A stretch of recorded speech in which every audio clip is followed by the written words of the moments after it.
that joy. So does this mean give the Suyo, pick Hilda? Pick Hilda. Interesting. Interesting. Is that going to be enough, though?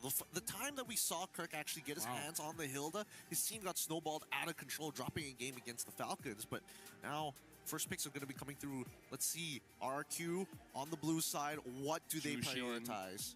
Suyo. Granger, yeah. Yeah, I think... okay, they go for the Granger here. So, ONIC Philippines will definitely go for the Suyo, right? Suyo, Jushin, and then eventually maybe a Moskov. Yeah, I think that works. Maybe even an Irithel. Again, Tara is 100% still with that Irithel. Like a lot of options. Just pick up the Jushin, don't let it go. Jushin, Suyo. Again, strong opponent for ONIC. We got to see how RQ responds here. I wonder, like... the Phoveus is amazing. I kind of feel like it's worth it. Pick up the Phoveus and maybe pick up a jungler. If not, Sisujin is just gonna get, you know, it's gonna get complicated for his picks. He definitely needs that side lane pressure. I mean, he's already got the Granger on one side, so that's already a plus if he is playing towards that side of the map. I do think that mid could be a potential way to attack. Oh, Hayabusa? Yeah, definitely I'm thinking about mid lane attacks now. All right, so we're going back to RQ Hoshi in the playoffs, early on in the playoffs with the Hayabusa over the Suyo, right? We've seen this a lot from RQ, but the Hylos pick, I guess they pick it up early now so that they can bait out a possible CC pick first. If they do go CC, it might just be Hylos in Rome and then they'll pick up another XP like a Badang, right? But for ONIC Philippines, I think they need a gold laner. I think they need to secure a Kelra pick here because if not, Moskov, Irithel, say goodbye to both of those. Is there any condition to actually play CC in these types? I mean, now that you don't have the Hylos and the Glorious pathway, you can technically, with the curtain call, kind of slow people down and actually use that synergy to technically lock two people at once. Yeah, I don't think there's enough on the board for CC to be as justified. So I'd rather the Moskov, because again, if it makes it to the second phase, RQ is going to take away the Irithel, force Kelra on some, like a Claude or a Beatrix, and that'll be worse, because again, you're going to die to the High, you're going to die to the Hylos. Now RQ, they can start choking out XP lane choices. Yeah. I think mid lane too, they need to start banning out Rins. I feel like ONIC ban out mid, RQ ban out EXP is going to be good. EXP or Rome. Either ways, I kind of feel like for ONIC, they really need a very strong front line. So I kind of feel like taking that out is going to be good. ONIC banning out the Sicilian, honestly, amazing. Granger Sicilian is so annoying to face up against. Totally agree with you there. Totally agree. I'm wondering whether or not Jawhead is put into consideration for RQ to kind of like speed up that clear to try and initiate an off-tempo plays against the mid lane, but that's just me.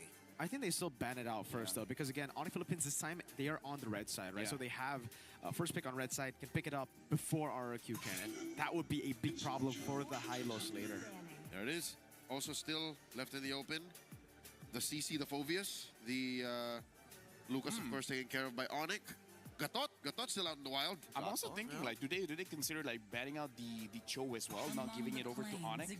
Because I kind of feel like Cho, Suyo, and Jushin are pretty strong and, you know, able to deal ish with the Haya. That's the face of the mid lane prior right there. Yeah. If you're looking for that. Will RQ just ban out, like, so now they ban out Jawhead, are they going to ban out CC and then maybe they are the ones to go for Gatot Gacha, right? They could just double down on making, you know, make sure that nothing is going to get through. Even take away flex picks if necessary. I wouldn't put it past Kirk to be able to play that role. No, he still has Edith. Worst comes to worst. Yeah.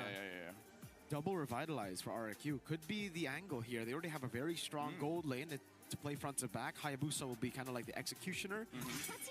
There you go, CC. So they're on the way for the double Revitalize. All right. Could still be a Hilda, by the way, for the side of RQ. Oh, of course.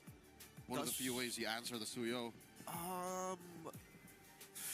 I think it's still a little tough to say, right? Again, first picks in the second phase coming over for ONIC PH4 now, and this is going to reveal a lot about the composition before RQ looks to close things up in the draft for their side. Red 4, we're waiting. ONIC still does not have a pick 4, Brusco or Kirk. They deny it. Yeah. Still pretty good against the Haya.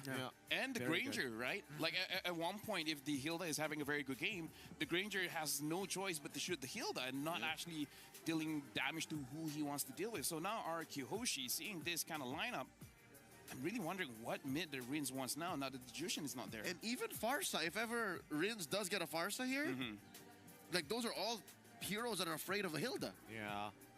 no matter what, it feels like ONIC PH, the one thing that they've learned in all 2 of those games so far is that if they can fight on a dime, RRQ will get caught up in the bloodlust ever so slightly. T-Girl again, man. Back-to-back TIG for Edoc and a Valentina too. What is the Valentina stealing? Actually, yeah, the Valentina is interesting.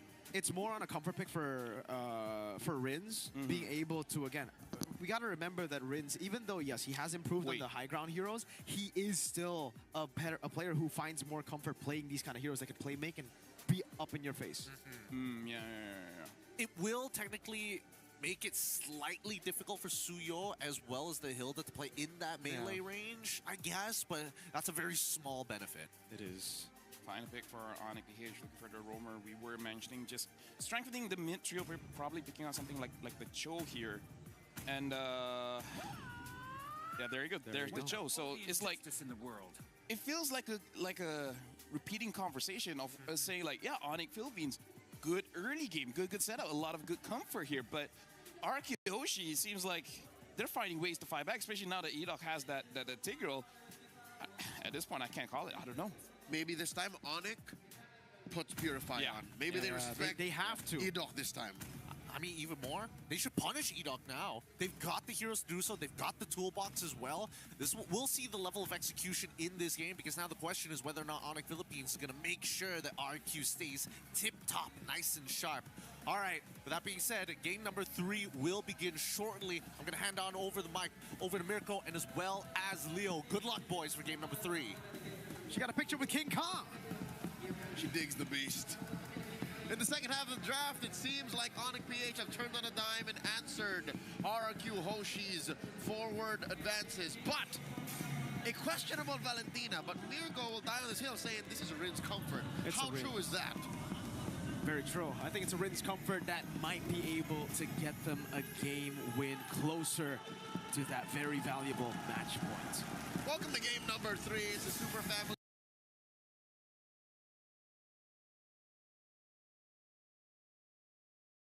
versus the King Sprint. Looking at these early rotations. Oh, wow. This is the most aggressive we've seen ONIC PH. Yeah. They're crossing the river. They finally get the juice in and the Cho. They finally get full mid prio. And they are going to be able to use it so much together with the Suyo. So that's something that they've been lacking. Edoc engaged upon already. King Kong caught in the bad spot now. So she goes back with a quad shadow. Gets quelled. Battle of HP bars. King Kong gets the lethal. So ONIC PH proving via prowess and via kit that they really have a mid lane prio. Brusco's in trouble. Has the flicker, will be able to escape there. Gold crab taken. Resource burnt out. Wait.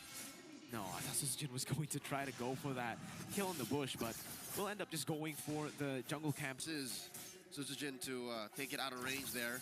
But the Little Wanderer was scored by ONIC. Looking at these player emblems, again, you see that both mid laners are taking a school out of the out of the school of a thought that you have to be sustainable as a mid laner. Both utility, Edoc comes in.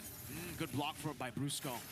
Steps into the quad shadow. The shadow kill should still come through. Suzujin actually saves it again. Doesn't want to go for the damage. Yep, and Dyron here, out of that L brush, making sure fight is fair.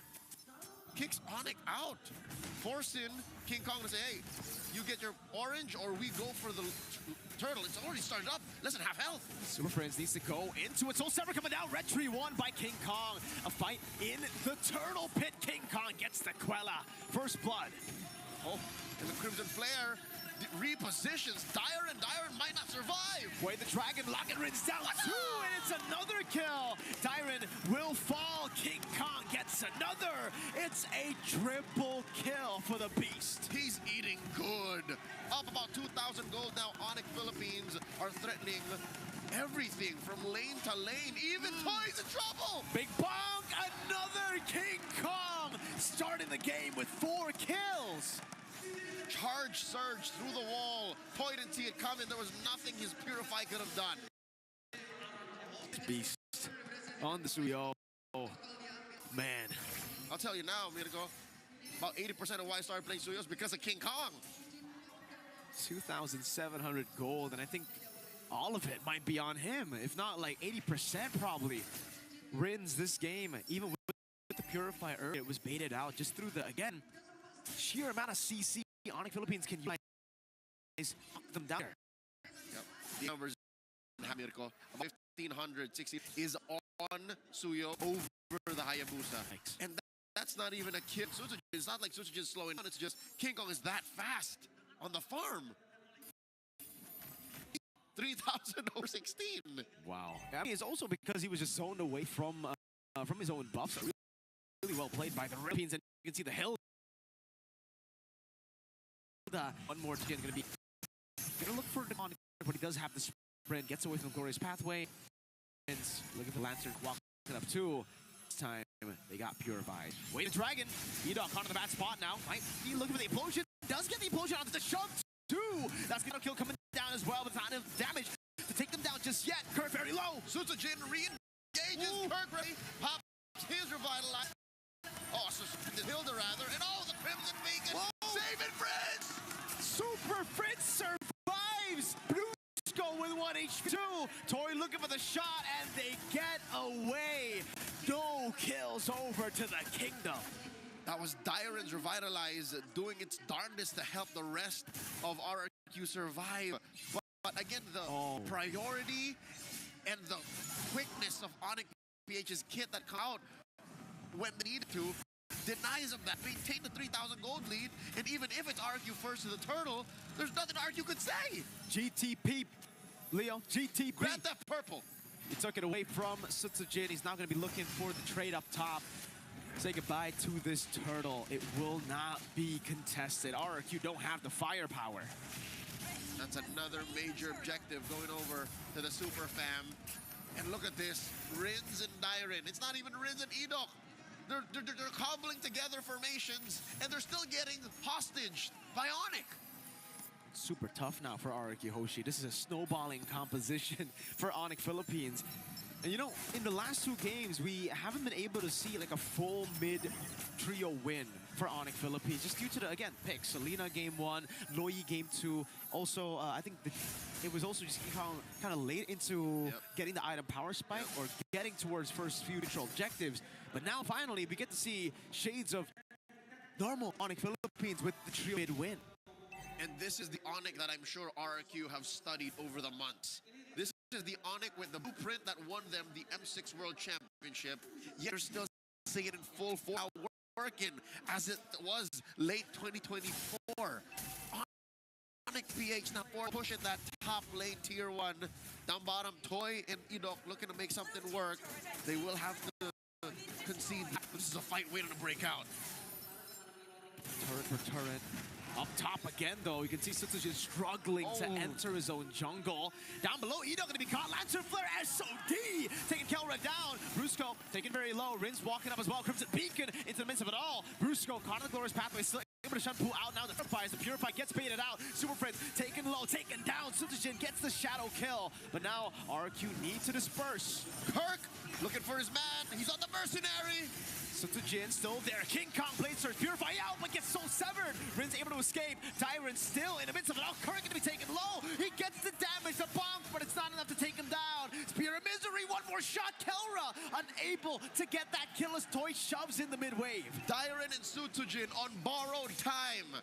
Not this time. To the Lord of Death, say the members of RRQ. They get away scot-free, but it does not change the fact that the rest of the map is not on their side. ONIC PH are still up 4,000 gold, and they're looking like they want to make it back up in kind as they go for the turtle. Most of the gold is on King Kong. You can see it here. RRQ Hoshi set their sights on King Kong now, I feel. That bounty is going to be one to die for. Pop him like a pinata. RRQ Hoshi looking to collapse onto the turtle. ONIC PH still repositioning. Dire with the glorious pathway. Bruce going to back with the Dragon. Tsujin locked down, canceled though. Now he goes back in with the shadow kill and the red tree win. King Kong zoned away by Dyron. Turtle taken, kill over Kelra though. However, will take a tier 2 up top. SOD, no one home. That might have changed the face of this fight, but Hoshi are ONIC, that turtle, denying them anything else on the map. Luckily, ONIC were a step ahead. That push by Kelra up top tier 2. Finally, Tsujin able to taste his purple. I'm wondering, was that worth it? I think is worth it at this point for RRQ. They're the ones behind. So for ONIC Philippines, if they're the ones constantly trading for one for ones, one for twos, it's actually going to be beneficial to RRQ. King Kong, you got to put your eyes on Dyron here. He's been the main guy stopping King Kong from being a threat in these skirmishes. RRQ live and die on the back of Dyron's Hylos. Still has that Revitalize on lock. And Kirk taking this angle. Oh, Superfist coming in! Toy in a bad spot there, able to kite away. SOD coming down, piercing through the health bars. That's Kirk taking low. Spear Misery still there, but Kelra's gonna be gunned down. Super Prince low. That's another Enoch gets an implosion to lock him down. Kirk taken out. And even if it's just one member of ONIC, again, every single bit counts towards the Kingdom's campaign to a winning position. And they don't even need to win. They just need to claw back into where it's competitive. And you can say that right now because Toy's about to get this turret for free.